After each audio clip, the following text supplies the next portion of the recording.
എല്ലാവർക്കും ആത്മനമസ്കാരം. ശ്രീമൻ നാരായണീയം ദശകം 17. ഈ ദശകത്തിലെ ആദ്യത്തെ 6 ശ്ലോകങ്ങൾ നമ്മൾ കണ്ടു കഴിഞ്ഞു. ധ്രുവന്റെ ചരിതമാണ് നമ്മൾ കേട്ടുകൊണ്ടിരിക്കുന്നത്. ചിറ്റമ്മയാലും പിതാവിനാലും അവഗണിക്കപ്പെട്ട ധ്രുവൻ കൊട്ടാരം വിട്ടിറങ്ങുന്നതും നാരദ മഹർഷിയുടെ നിർദ്ദേശപ്രകാരം മധുവനത്തിൽ എത്തിച്ചേർന്നതും ഭഗവാനെ പ്രസാദിപ്പിക്കാനായി കഠിനമായ തപസ്സെടുത്തതും നമ്മൾ കണ്ടു. ധ്രുവന്റെ കഠിന തപസ്സിൽ പ്രസന്നനായ ഭഗവാൻ ഗരുഡാരൂഢനായി ധ്രുവന്റെ മുന്നിൽ അവതരിച്ചു. ഇതുവരെയുള്ള ഭാഗങ്ങളാണ് 6 വരെയുള്ള ശ്ലോകങ്ങളിൽ നമ്മൾ കണ്ടത്. ഇന്ന് 7ാമത്തെ ശ്ലോകം. ത്വദ്ദർശന പ്രമദ ഭാരതരംഗിതം തം ദൃഗ്ഭ്യാം നിമഗ്നമിവ രൂപരസായനേ തേ തുഷ്ടോഷമാണമവഗമ്യ കപോലദേശേ സംസ്പൃഷ്ടവാനസി ധരേണ തഥാ ധരേണ. ത്വദ്ദർശന പ്രമദ ഭാരതരംഗിതം തം ദൃഗ്ഭ്യാം നിമഗ്നം ഇവ രൂപരസായനേ തേ തുഷ്ടൂഷമാണം അവഗമ്യ കപോലദേശേ സംസ്പൃഷ്ടവാൻ അസി ധരേണ തഥാ ധരേണ തഥാ ആദരേണ തഥാ ആദരേണ. ത്വദ്ദർശന പ്രമദ ഭാരതരംഗിതം, ഭഗവാനെ അങ്ങയെ കണ്ടതുകൊണ്ടുണ്ടായ, അപ്പോ ധ്രുവൻ മനസ്സിൽ കണ്ടുകൊണ്ട് നിന്നിരുന്ന അതേ രൂപം തന്നെയാണ് കണ്ണു തുറന്നപ്പോൾ ധ്രുവന്റെ മുന്നിൽ നിൽക്കുന്ന ഭഗവാനെ കണ്ടത്. അതേ രൂപത്തിൽ തന്നെ ഭഗവാനെ കണ്ടപ്പോൾ ഉണ്ടായ പ്രമദ ഭാരതരംഗിതം, അതായത് കനത്ത സന്തോഷം, ഉള്ളിൽ കിടന്നിങ്ങനെ ഓളം വിട്ടുന്നവനും, ഉള്ളിൽ മനസ്സിൽ കണ്ടുകൊണ്ട് തപസ് ചെയ്തപ്പോൾ മനസ്സിൽ കണ്ട അതേ രൂപത്തിൽ തന്നെയാണ് ഭഗവാൻ ധ്രുവന്റെ മുന്നിൽ പ്രത്യക്ഷപ്പെട്ടത്. അപ്പോൾ അതേ രൂപം പുറത്ത് കണ്ണുകൾക്ക് മുന്നിൽ കണ്ടപ്പോൾ സന്തോഷം കൊണ്ട് മനസ്സിങ്ങനെ അലതല്ലുകയായിരുന്നു ധ്രുവന്റെ.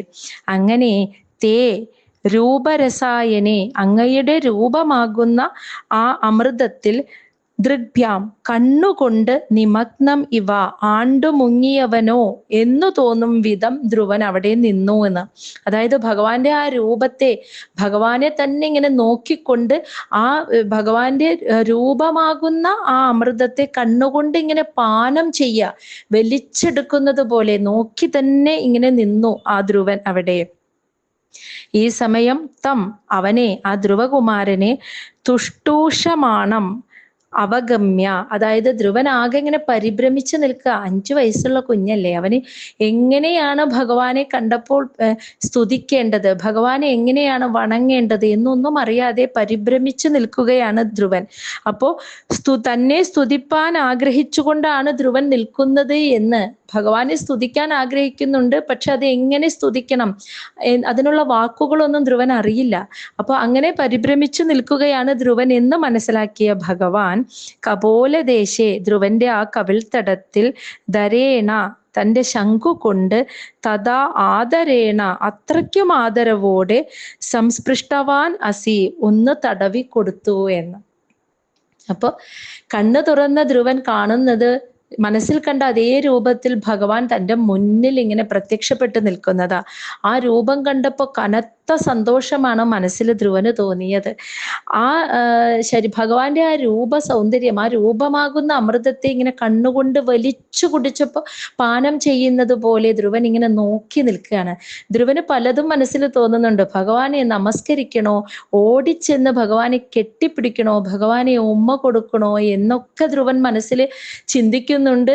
അവസാനം ഭഗവാന്റെ പാദങ്ങളിൽ നമസ്കരിക്കുകയാണ് ചെയ്തത്. അപ്പൊ ധ്രുവന്റെ പരിഭ്രമം കണ്ടപ്പോൾ ധ്രുവൻ തന്നെ സ്തുതിക്കാൻ ആഗ്രഹിക്കുന്നുണ്ട് എന്ന് ഭഗവാന് മനസ്സിലായി. പക്ഷെ അവന് വാക്കുകൾ അറിയുന്നില്ല. അത് മനസ്സിലാക്കിയ ഭഗവാൻ തൻ്റെ കയ്യിലെ ശംഖു കൊണ്ട് ധ്രുവന്റെ ആ കവിൾത്തടത്തിൽ സ്നേഹപൂർവം ആദരവോടെ ഒന്ന് തലോടിക്കൊടുത്തു എന്നാണ് ഈ ശ്ലോകത്തിൽ പറയുന്നത്. ശ്ലോകം 8. താവത് വിബോധ വിമലം പ്രണുവന്ദമേനം ആഭാഷദാസ്ത്വമവഗമ്യ തദീയഭാവം രാജ്യം ചിരം സമനുഭൂയ ഭജസ്വ ഭൂയഃ സർവോത്തരം ധ്രുവപദം വിനിവർത്തിഹീനം. താവത് വിബോധ വിമലം പ്രണുവന്തം ഏനം ആഭാഷത ത്വം അവഗമ്യ തദീയഭാവം രാജ്യം ചിരം സമനുഭൂയ ഭജസ്വ ഭൂയഃ സർവോത്തരം ധ്രുവഃ പദം വിനിവർത്തിഹീനം. താവത് വിബോധ വിമലം, അതായത് അപ്പോഴേക്കും ഭഗവാൻ തൻ്റെ ശംഖുകൊണ്ട് ധ്രുവന്റെ കവിളിൽ തലോടിയപ്പോൾ, ആ തലോടലേറ്റപ്പോൾ വിബോധ വിമലം, അതായത് വിശിഷ്ടമായ ബോധത്താൽ, ആ ജ്ഞാനത്താൽ മനോമാലിന്യങ്ങളെല്ലാം അകന്നവനായ ആ ധ്രുവനെ പ്രണുവന്തം ഏനം, ആ ധ്രുവൻ അപ്പോൾ പ്രണുവന്തമേനം എന്ന് വെച്ചാൽ ധാരാളമായി, പ്രകർഷേണ എന്നാൽ ധാരാളമായി, ശുദ്ധമായ മനസ്സോടെ, തെളിഞ്ഞ മനസ്സോടെ ധാരാളമായി ഭഗവാനെ സ്തുതിക്കുന്നവനായും ഇരിക്കുന്ന ആ ധ്രുവനോട് തദീയഭാവം അവഗമ്യ, അവന്റെ അന്തർഗതം, അവന്റെ മനസ്സിലുള്ളത് മനസ്സിലാക്കിയിട്ട് ആഭാഷത, ഭഗവാൻ അരുളി ചെയ്തു. ധ്രുവ, അല്ലയോ ധ്രുവകുമാര, ചിരം രാജ്യം സമനുഭൂയ, വളരെ കാലം നീ ആ രാജ്യഭരണം അനുഭവിച്ചിട്ട്, ഭൂയഃ പിന്നെ വീണ്ടും, സർവോത്തരം അതായത് എല്ലാ സ്ഥാനങ്ങളിലും വെച്ച് ഏറ്റവും മികച്ചതും, വിനിഹർത്തിഹീനം അതായത് പുനരാവർത്തിയില്ലാത്തതുമായ ആ ഒരു പരമപദത്തെ, ധ്രുവപദത്തെ പദം ഭജസ്വ പ്രാപിച്ചുകൊള്ളുക എന്നാണ് ഭഗവാൻ പറഞ്ഞത്. അതായത് ധ്രുവകുമാരന്റെ കവിളിൽ തൻ്റെ കയ്യിലെ ശംഖുകൊണ്ട് ഭഗവാൻ ഒന്ന് തലോടിയപ്പോൾ ധ്രുവന്റെ മനസ്സിലെ മാലിന്യങ്ങളെല്ലാം അകന്ന് ധ്രുവന്റെ ഉള്ളിൽ ജ്ഞാനം പ്രകാശിച്ചു. അങ്ങനെ കിട്ടിയ ആ ശുദ്ധമായ മനസ്സോടെ, ആ വിശിഷ്ടമായ ബോധത്താൽ ധ്രുവൻ വളരെയധികം ഭഗവാനെ സ്തുതിച്ചു എന്നാണ് പറയുന്നത്. ആ സ്തുതി കേട്ട് സംപ്രീതനായ ഭഗവാൻ ധ്രുവന്റെ ഉള്ളിലെ ആഗ്രഹം എന്തെന്ന് മനസ്സിലാക്കിയിട്ട് ധ്രുവനോടായിക്കൊണ്ട് ഇപ്രകാരം പറഞ്ഞു. ധ്രുവ, അല്ലയോ ധ്രുവകുമാര, ഒരുപാട് കാലം നീ നിന്റെ രാജ്യത്ത് രാജ്യഭരണം നിർവഹിച്ച് എല്ലാ സുഖങ്ങളെയും അനുഭവിച്ചിട്ട് അതിനുശേഷം എല്ലാ സ്ഥാനങ്ങളിലും വെച്ച് മികച്ചതും പുനരാവൃത്തിയില്ലാത്തതും എന്ന് വെച്ചാൽ പിന്നീട് ഒരു തിരിച്ചുവരവില്ലാത്തതുമായ ആ ധ്രുവപദത്തെ പ്രാപിക്കുക എന്നാണ്.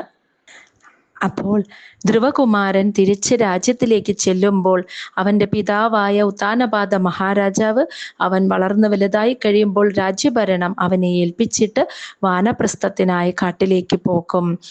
അന്നത്തെ കാലത്ത് രാജ്യം ഭരിക്കുക എന്ന് പറഞ്ഞാൽ ഒരു രാജാവിൻ്റെ രാജ്യം എന്ന് പറഞ്ഞാൽ ഭൂമി മുഴുവനാണ്. ഉത്താനപാദ മഹാരാജാവ് ഭൂമിയുടെ ചക്രവർത്തിയാണ്. അപ്പോൾ ധ്രുവൻ പിന്നീട് ഭൂമിയുടെ ഭരണാധികാരിയാവും.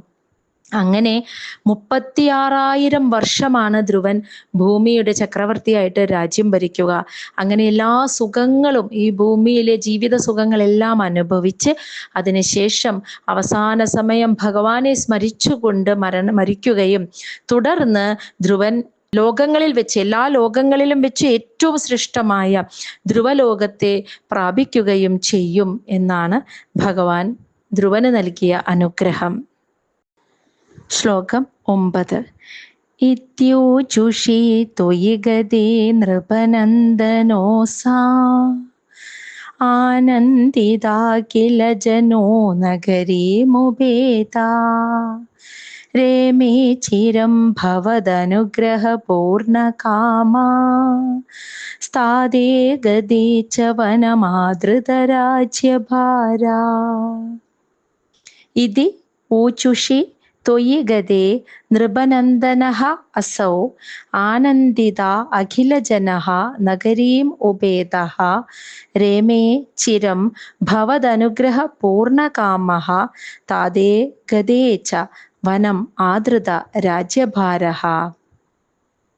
ത്വയി ഇതി ഊജുഷി ഗതേ, ഭഗവാനെ അവിടുന്ന് ഇപ്രകാരം അരുളി ചെയ്തിട്ട് അന്തർദാനം ചെയ്തതിന് ശേഷം, അതായത് ഇത്തരം അനുഗ്രഹങ്ങൾ ധ്രുവന് നൽകിയിട്ട് ഭഗവാൻ അവിടെ നിന്നും സ്വധാമത്തിലേക്ക് തിരിച്ചുപോയി. അങ്ങനെ വൈകുണ്ഠത്തിലേക്ക് തിരിച്ചു പോയതിനു ശേഷം നൃപനന്ദനഃ അസൗ, രാജകുമാരനായ ആ ധ്രുവൻ ആനന്ദിത അഖില ജനഃ, സകല ജനങ്ങളെയും ആനന്ദിപ്പിച്ചവനായും നഗരീം ഉപേദഃ, അങ്ങനെ നഗരത്തിലേക്ക് തിരിച്ചു വന്നു.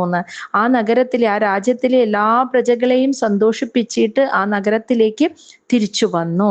അങ്ങനെ കുറേ കാലം അവിടെ സന്തോഷത്തോടെ ജീവിച്ചു. യഥാകാലം താതേ വനം ഗതേ, അതായത് ധ്രുവന്റെ പിതാവ് ആയിട്ടുള്ള ഉത്താനപാദ മഹാരാജാവ് വാനപ്രസ്ഥാശ്രമം സ്വീകരിച്ചപ്പോൾ ആദൃത രാജ്യഭാരഃ, ധ്രുവൻ അങ്ങനെ രാജ്യഭരണത്തെ കൈക്കൊണ്ടു, ഏറ്റെടുത്തു. അങ്ങനെ ഭവദനുഗ്രഹ പൂർണ്ണകാമഃ, ഭഗവാനെ അങ്ങയുടെ അനുഗ്രഹത്താൽ സമസ്ത കാമങ്ങളും സാധിച്ചവനായി ചിരം രേമേ, വളരെ കാലം സുഖമായി ധ്രുവൻ കഴിച്ചുകൂട്ടി എന്നാണ് പറയുന്നത്. അപ്പോൾ ധ്രുവനെ അനുഗ്രഹിച്ചതിന് ശേഷം ഭഗവാൻ സ്വധാമത്തിലേക്ക് തിരിച്ചുപോയി. ഭഗവാൻ പോയതിനു ശേഷം ധ്രുവകുമാരൻ സ്വന്തം രാജ്യത്തിലേക്ക് തിരിച്ചു വന്നു, എല്ലാവരെയും സന്തോഷിപ്പിച്ചു.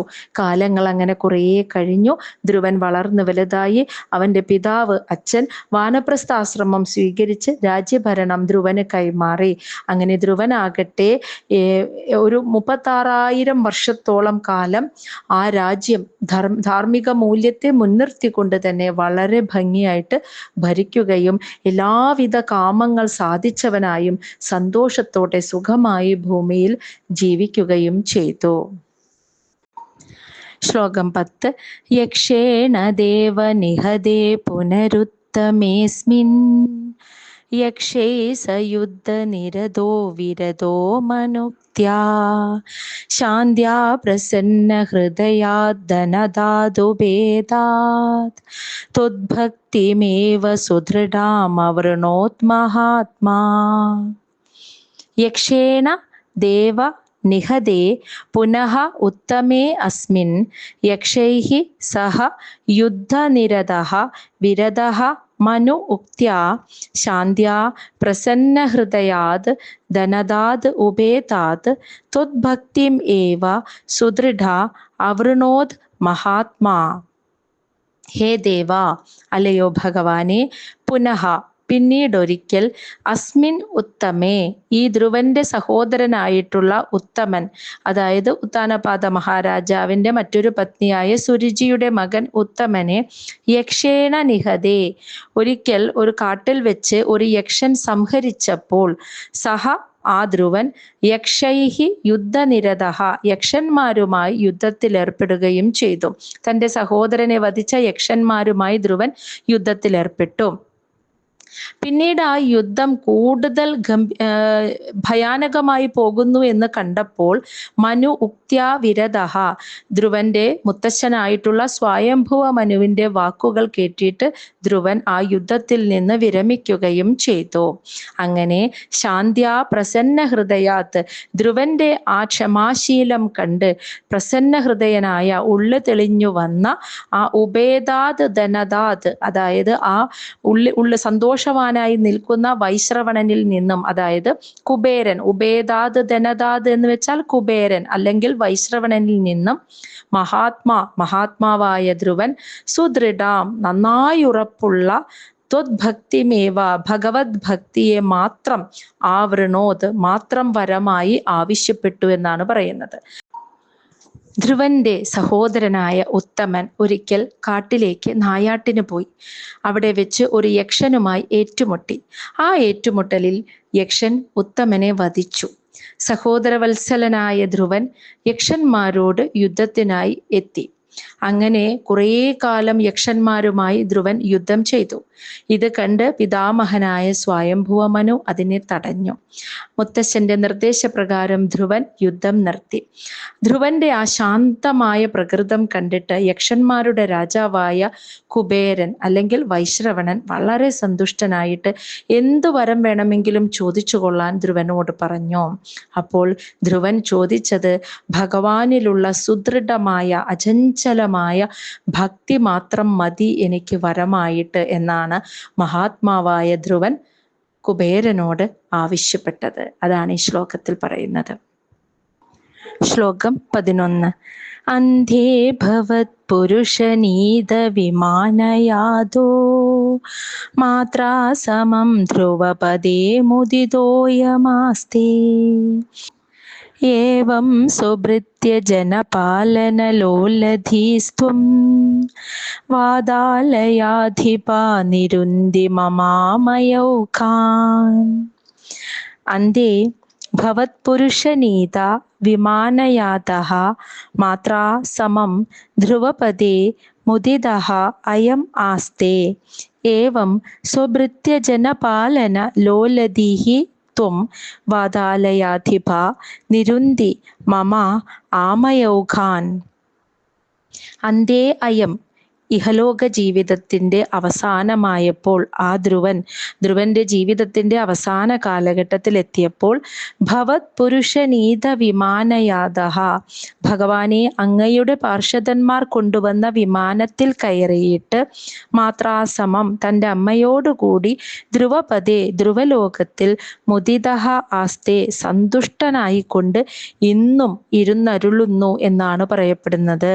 വാദാലയാധിപ, അല്ലയോ ഗുരുവായൂരപ്പ, ഏവം സ്വഭൃത്യ ജനപാലന ലോലധിഹി ത്വം, ഇപ്രകാരം തൻ്റെ ഭക്തജനങ്ങളെ സംരക്ഷിക്കുന്നതിൽ ഉള്ളിൽ അത്യന്തം തൽപരനായ അവിടുന്ന് മമ, എൻ്റെ ആമയൗഖാൻ, എല്ലാ രോഗങ്ങളെയും നിരുന്തി തീർത്തു തരേണമേ. അപ്പോൾ അങ്ങനെ രാജ്യം ഭരിച്ചു പോന്ന ധ്രുവൻ കുറേ കാലം, വർഷങ്ങളൊക്കെ കഴിഞ്ഞു. ധ്രുവന്റെ അവസാന കാലം വന്നപ്പോൾ ഭരണത്തിൽ നിന്നൊക്കെ വിരക്തി വന്ന ധ്രുവൻ ബദരികാശ്രമത്തിൽ പോയിട്ട് ഭഗവാനെ വീണ്ടും തപസ് ചെയ്തിരുന്നു.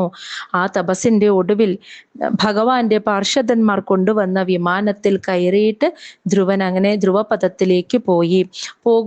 പോകുന്ന സമയം ധ്രുവൻ മനസ്സിൽ അമ്മയെക്കുറിച്ചാണ് ആലോചിച്ചത്. അപ്പൊ അമ്മയെ മറ്റൊരു വിമാനത്തിൽ കയറ്റി ഭഗവാന്റെ പാർഷദന്മാർ ധ്രുവനോടൊപ്പം ധ്രുവപദത്തിലേക്ക് കൊണ്ടുപോയി. അങ്ങനെ അമ്മയോടുകൂടി ധ്രുവൻ വളരെ സന്തോഷത്തോടെ എന്നും ആ ധ്രുവലോകത്തിൽ വസിക്കുന്നു എന്നാണ് ഭാഗവതം പറയുന്നത്. അങ്ങനെയുള്ള ഗുരുവായൂരപ്പ, തൻ്റെ ഭക്തജനങ്ങളെ സംരക്ഷിക്കുന്നതിൽ അതീവ തൽപരനായ ഭഗവാനെ, എൻ്റെ രോഗങ്ങളെയും അങ്ങ് തീർത്തു തരേണമേ എന്ന് അങ്ങനെ മേൽപ്പത്തൂരിൻ്റെ പ്രാർത്ഥനയോടുകൂടി ഈ ഒരു ദശകം ഇവിടെ അവസാനിക്കുന്നു.